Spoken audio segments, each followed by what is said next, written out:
Atos 2, de 37 a 38.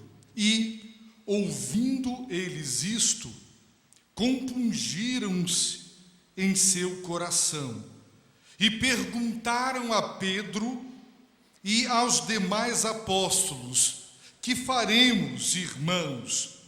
Pedro, então, lhes respondeu: arrependei-vos, e cada um de vós seja batizado em nome de Jesus Cristo, para a remissão de vossos pecados, e recebereis o dom do Espírito Santo. Arrependei-vos, cada um seja batizado, e 2 grandes e maravilhosos presentes serão dados por Deus e serão recebidos por aqueles que obedecerem à ordem do arrependimento e do batismo. Receberão o perdão dos seus pecados e o dom, a dádiva do Espírito Santo. Pai, nós te pedimos em nome de Jesus, abençoa os nossos corações, abre-nos para receber esta semente incorruptível, a tua palavra, que tem poder para fazer germinar e brotar nova vida em nosso ser. Faz essa obra, Senhor, por tua graça e misericórdia, rogamos-te em nome de Jesus. Amém. É notório, meus irmãos, que vivemos hoje no chamado Brasil evangélico um momento ímpar, um momento singular, porque nunca existiram tantas igrejas como hoje. É difícil passar em algum bairro e não encontrar 1, 2, 3 igrejas, uma ao lado ou em frente da outra. E se nós agora pudéssemos frequentar esses lugares, nós observaríamos que eles estão cheios. Portanto, vivemos um momento singular. No entanto, nós também podemos perceber que não há grandes transformações. Aparentemente, a vida não mudou tanto. E a diferença entre aqueles que se dizem de Cristo e os que permanecem afastados de Cristo, não é tão nítida essa diferença. Irmãos, Jesus falou sobre a igreja, e vamos imaginar que a igreja está para o mundo como um barco está para o rio ou para o oceano.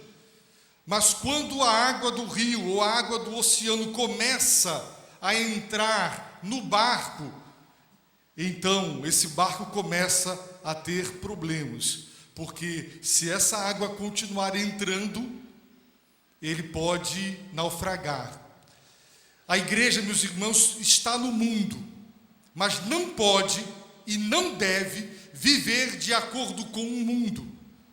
Mas ela está no mundo, mas não pode deixar que o mundo, como a água do mar, entre nela, porque a partir do momento em que o mundo começa a entrar na igreja, e a questão da integridade moral, a questão da retidão, da nova vida e do fervor começam a diminuir, porque o mundanismo esfria o coração do crente e o torna dividido, assim como um homem cujo coração está dividido entre 2 corações de 2 mulheres, ele não é de ninguém e ninguém é dele, porque uma pessoa dividida, ela não ama integralmente. Assim, nós não podemos amar a Deus e amar o mundo simultaneamente. E por que nós enfrentamos esse tipo de problema tão sério dentro das igrejas? Porque a mensagem do Evangelho, infelizmente, tem sido diluída para se tornar mais palatável e também mais digerível pelo ser humano. A mensagem do Evangelho bíblico, que não é muito popular e não é muito agradável, ela não tem sido pregada. Há uma verdadeira obsessão no seio das igrejas pelo crescimento numérico, pela multiplicação de células e pela multiplicação através dos batismos. E com isso tem se aberto as portas, tem se rebaixado o nível e os valores, e está se aceitando tudo, indiscriminadamente, sem fazer a distinção entre o que é uma nova criatura e o que não é uma nova criatura. E como a nova vida em Cristo, ela se traduz em caráter, em comportamento e em conduta na família, no trabalho, na sociedade. Por isso, é preciso, em primeiro lugar, para resolver o problema, pregar o evangelho bíblico, verdadeiro, convocar as pessoas para estar na presença de Deus com a verdadeira mensagem do evangelho, mesmo que ela não seja tão atraente quanto outras mensagens.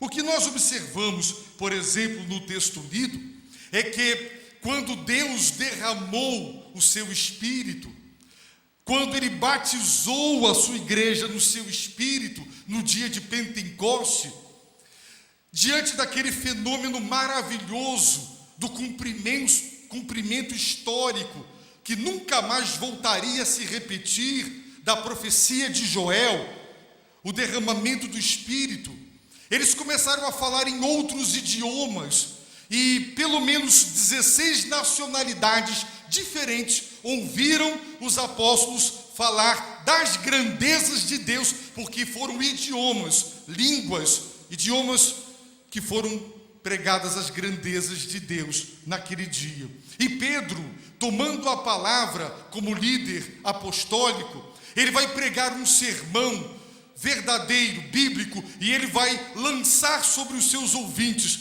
multidões, a responsabilidade, porque eles rejeitaram o Salvador, eles rejeitaram Jesus, eles rejeitaram o Messias prometido.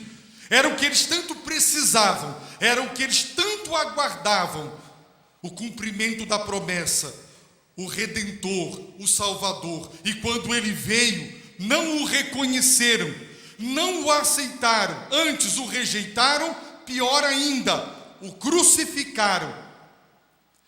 E quando Pedro prega, Pedro deixa absolutamente claro a gravidade do pecado deles. O apóstolo Pedro os confrontou com o seu pecado.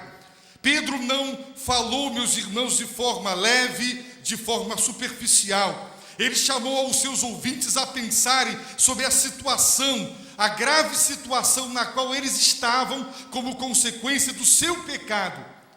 E quando Pedro acabou de pregar, diz a palavra de Deus no verso 37, compungiram-se em seu coração. O verbo compungir está na voz passiva, dando a ideia de que eles foram compungidos. Não foram eles mesmos que se autocompungiram, não.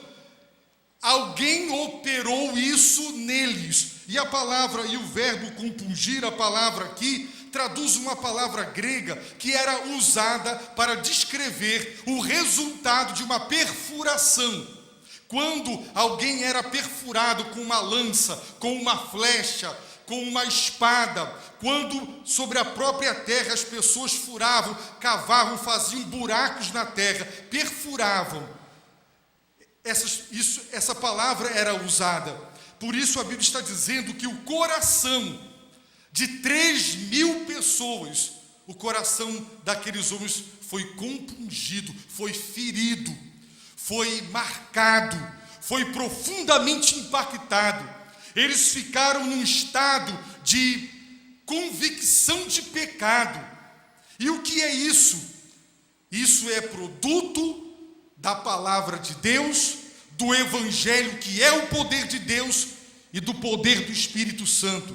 Nenhum ser humano é capaz por si mesmo de se autocompungir, de chegar a esta condição de quebrantamento do coração, a esta condição de convicção de pecado. O ser humano detesta reconhecer que é um pecador. Todos cometem falhas e erros. De modo geral, todos admitem isso. Mas quando se fala da ira de Deus, as pessoas não entendem por que Deus estaria irado contra a humanidade e por que a condenaria. As pessoas não entendem, afinal não somos tão ruins assim. E de modo geral, nos comparamos com as piores pessoas que conhecemos. E então, por comparação, nos julgamos boas pessoas.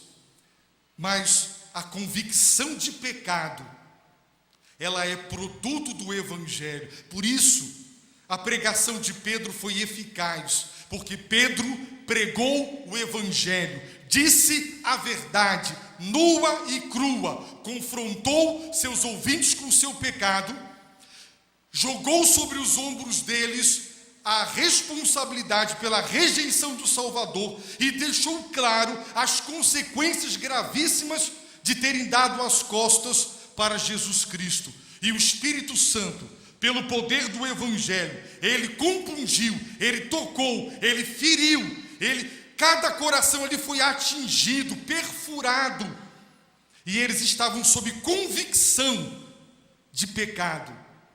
Só Deus faz isso, e Ele só faz isso pelo Evangelho.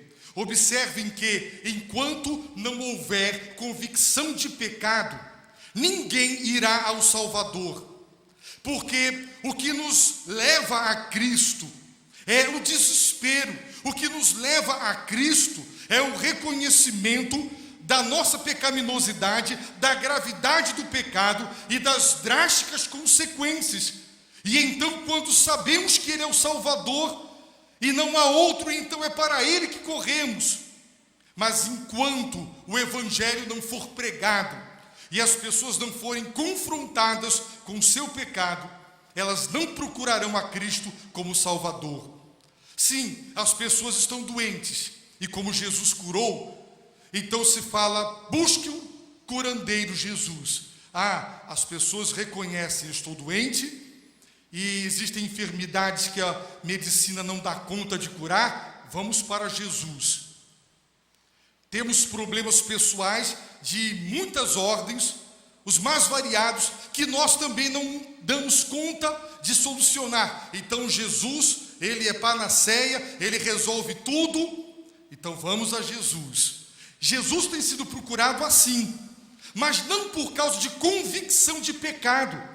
E quando Jesus é procurado, porque Ele cura, porque Ele tem poder, porque Ele abençoa, porque Ele ajuda a solucionar problemas, as pessoas vão a Ele nessa qualidade, pela bondade de Deus são atendidas, mas não se encontram com o Salvador. Eu tenho abordado pessoas para evangelizá-las, e às vezes, algumas delas me dizem que são crentes, batizadas, mas quando perguntamos a essas pessoas se elas têm certeza da salvação eterna, se elas fechassem agora seus olhos sobre a face da terra, se elas iriam para o céu, afirmam não ter convicção da sua salvação eterna. Estão buscando Jesus, mas não têm a salvação que o Salvador Jesus Cristo concede, o que é uma contradição e é uma incoerência. Por isso, se quisermos ter igrejas fortes, temos que pregar o Evangelho, não importa se os ouvintes estão com saúde ou sem saúde, empregados ou desempregados, com famílias estruturadas ou desestruturadas, todos precisarão ouvir o Evangelho, porque só pelo poder do Evangelho é que o Espírito Santo opera a convicção de pecado, e quando Ele opera a convicção de pecado, o nosso coração fica neste estado, compungido, tocado, perfurado. Isso já aconteceu com você? Você sentiu o golpe da mão de Deus lá no íntimo da sua consciência, dizendo: você é um pecador e precisa de Deus? Isso se chama convicção de pecado, que só o Espírito Santo produz. Diante de uma multidão que lhe pergunta: que faremos? Rejeitamos o Salvador, matamos o Salvador, que faremos? Ainda há esperança. Enquanto vivos sobre a face da terra, há esperança. A esperança só termina quando morremos. Mas enquanto estivermos vivos, Embora tenhamos negligenciado, tenhamos esquecido, renegado, debochado, ridicularizado Cristo e a sua palavra, se o homem, sob convicção de pecado, perguntar: que faremos? Há esperança para ele. E sabe qual foi a resposta de Pedro? Pedro deu duas respostas. Primeira: arrependei-vos. Observem bem. O que dizer a pessoas que estão sob convicção de pecado? Arrependam-se. O arrependimento não é mero remorso. Muita gente tem o coração pesaroso, entristecido, de não estar andando como devia. Sabe como deveria andar e viver, porque conhece a palavra e sabe como não deveria, mas tem remorso, tem tristeza profunda no coração, porque sabem que não estão no padrão de Deus, mas não mudam. O arrependimento é uma mudança de direção, é mudar a minha maneira de perceber, compreender, conhecer, é mudar a minha opinião a respeito de Cristo e, consequentemente, a minha atitude para com Ele.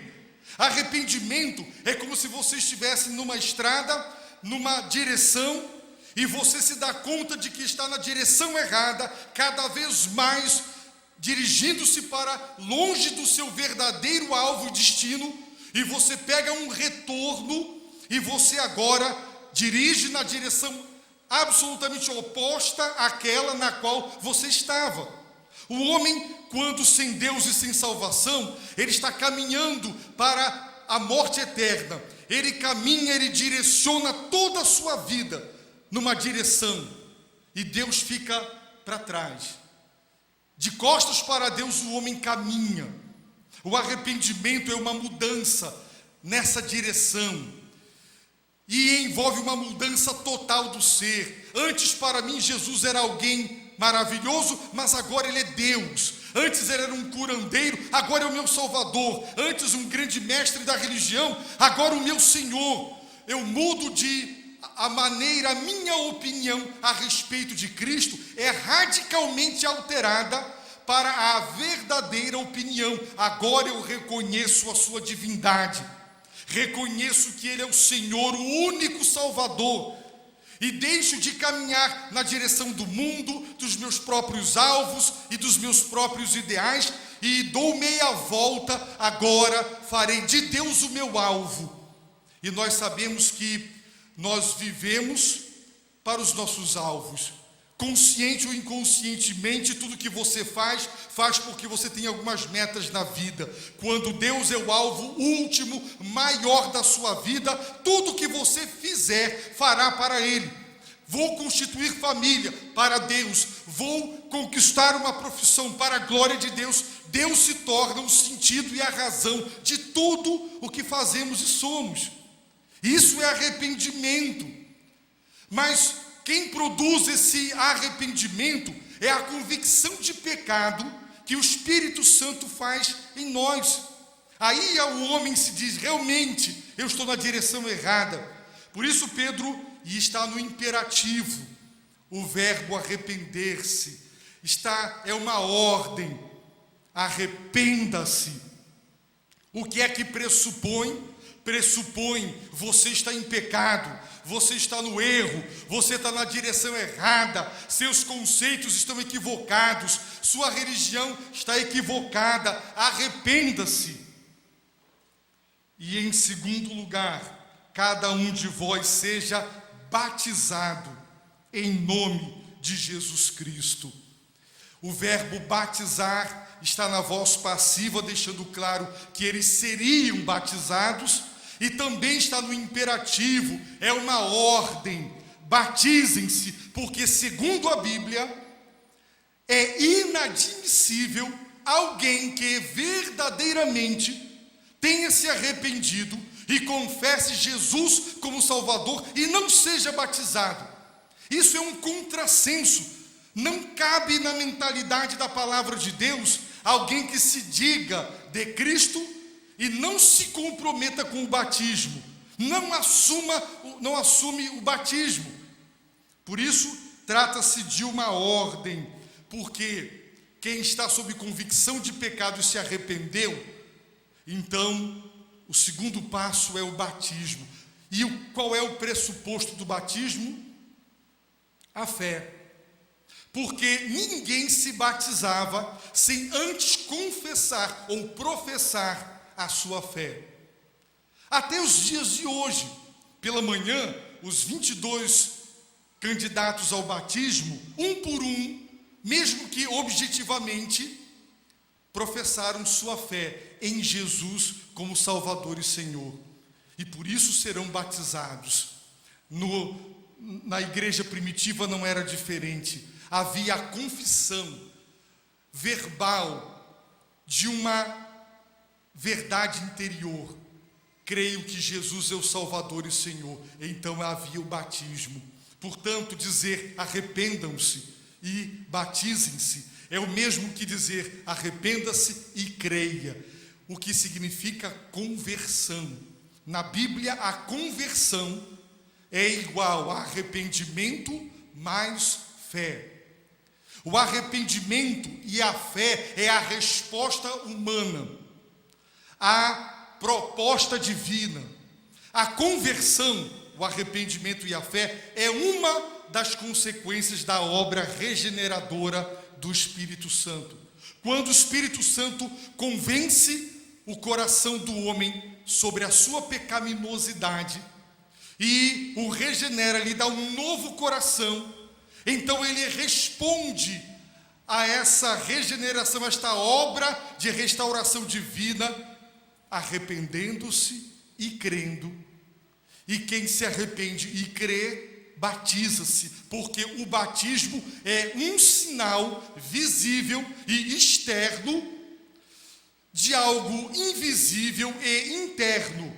O batismo em si, o rito, não lava nada, não tem nenhum poder mágico, não veicula de modo algum a graça, não é um sacramento, é uma ordem deixada por Jesus, mas ele é um sinal. E nós dizemos, fumaça é sinal de fogo, não é verdade? Batismo é sinal de arrependimento e fé. Por isso, todos aqueles que se arrependem e creem devem se batizar, porque é o sinal externo, público e visível de uma obra interior invisível já operada no coração do homem por Deus. Por isso, quando esses irmãos estiverem sendo batizados em nome de Jesus Cristo, eles estarão dizendo a todos vocês, através deste gesto, que não é verbal, mas é uma atitude, eles estarão transmitindo a seguinte mensagem: pela graça de Deus, nosso coração foi tocado pelo Espírito. Deus produziu em nós convicção de pecado. E quem está doente não tem outra alternativa senão procurar o Salvador.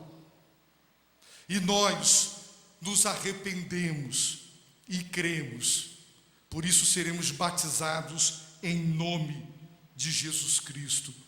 Eu tenho explicado para eles na classe de doutrina que esta expressão em nome de, ela significa que aquele que é batizado em nome de alguém, ela está dizendo que pertence àquele em nome de quem está sendo batizado.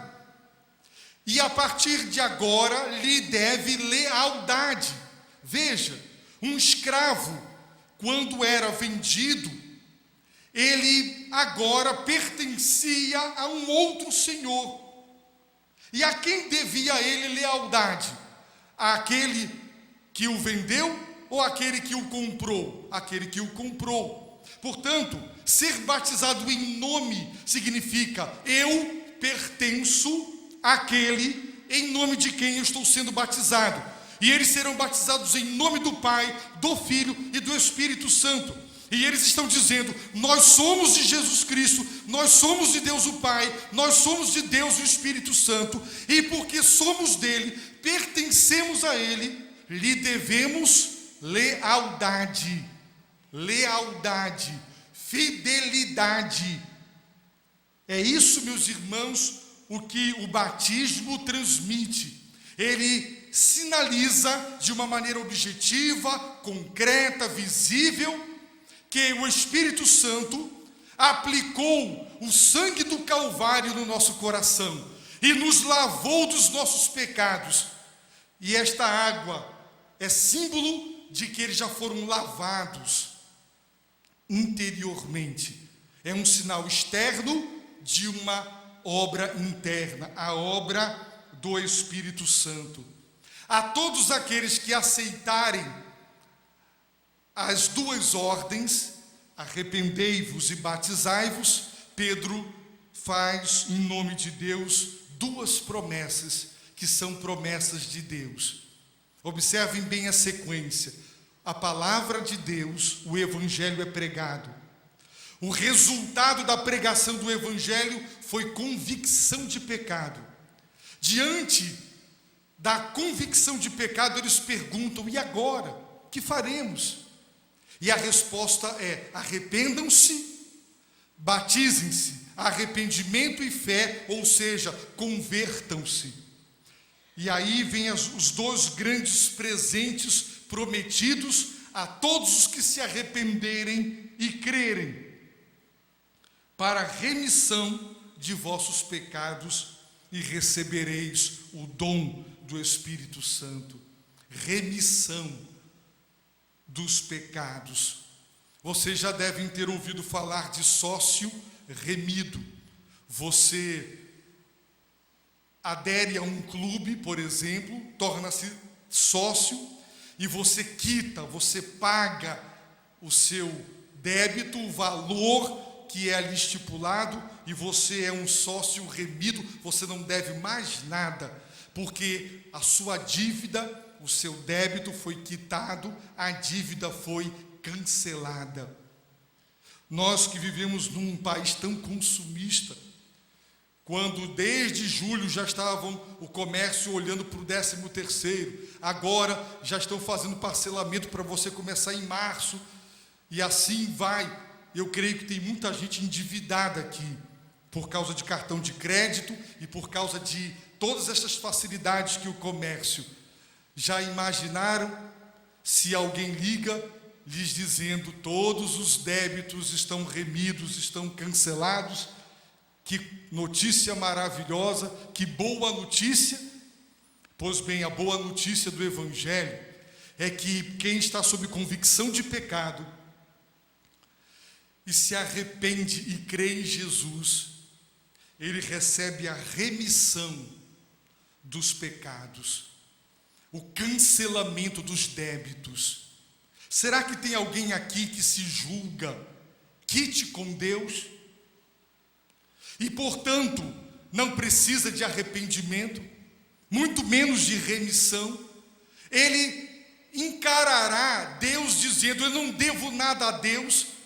Os irmãos sabem que há um ditado que diz que quem não deve, não teme.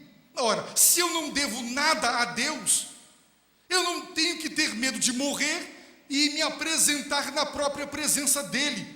Não lhe devo nada. O que Deus teria para me cobrar?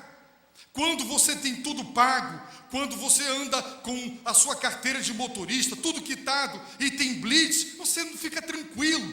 Você não deve nada a ninguém. E se as pessoas fiscalizarem você, sua empresa, você está tranquilo, porque quem não deve não teme, você anda de cabeça erguida. Mas quando nós não estamos quitados, quando nós não estamos andando corretamente, nós andamos com medo do acerto de contas. Se você pensa ou acha que não tem dívidas com Deus, então você não precisa de Jesus Cristo. Com certeza não. Você não precisa temê-lo, porque ao morrer você dirá: Deus, não lhe devo nada, não tens direito e nem autoridade para me condenar.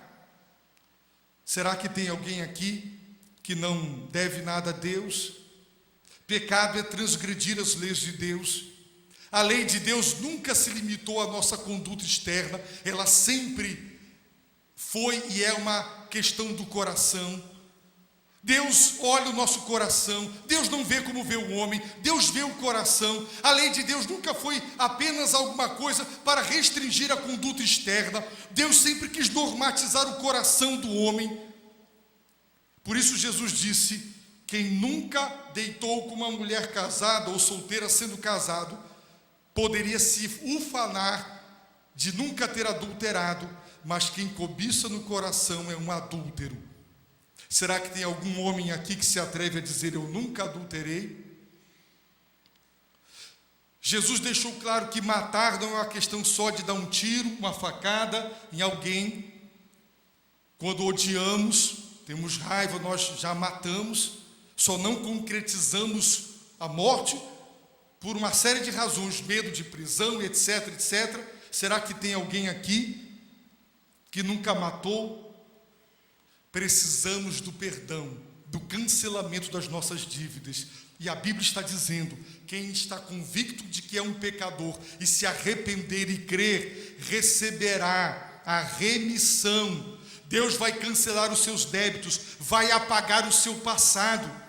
Existem muitas pessoas em manicômios, e um diretor de um hospital psiquiátrico da Inglaterra declarou que mais da metade dos internados ali sairiam dali com boa saúde se conseguissem se livrar do seu sentimento de culpa. Há uma culpa que pesa sobre o homem, um passado, mas Deus perdoa o nosso passado, Deus cancela a nossa dívida, Ele apaga as nossas transgressões. Mas para quem Deus faz isso? Para aquele que se arrepende, para aquele que crê e que se batiza dizendo: eu sou de Jesus e lhe devo doravante toda a minha lealdade. A esse receberá a remissão dos pecados. E sabe mais o que? O dom do Espírito Santo. O Espírito Santo é Deus. E quem se arrepender e crer, evidenciado pelo batismo, receberá o dom. A palavra dom significa presente, dádiva. O Espírito Santo de Deus é o dom de Deus, é o presente de Deus, é a dádiva de Deus. Imaginem um pecador como eu e você, além de termos o passado cancelado e perdoado e quitado, ainda receberemos a santa presença de Deus, o Espírito Santo, no nosso coração. O dom do Espírito é Deus nos dando o seu Espírito. Esse Deus maravilhoso que nos deu Jesus, Ele agora nos dá também o Espírito.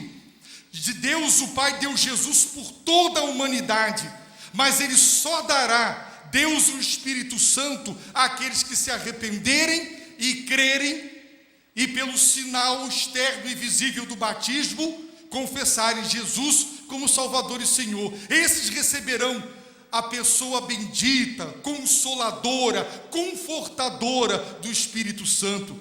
É por isso que as pessoas que se convertem, elas dizem: eu antes era vazio.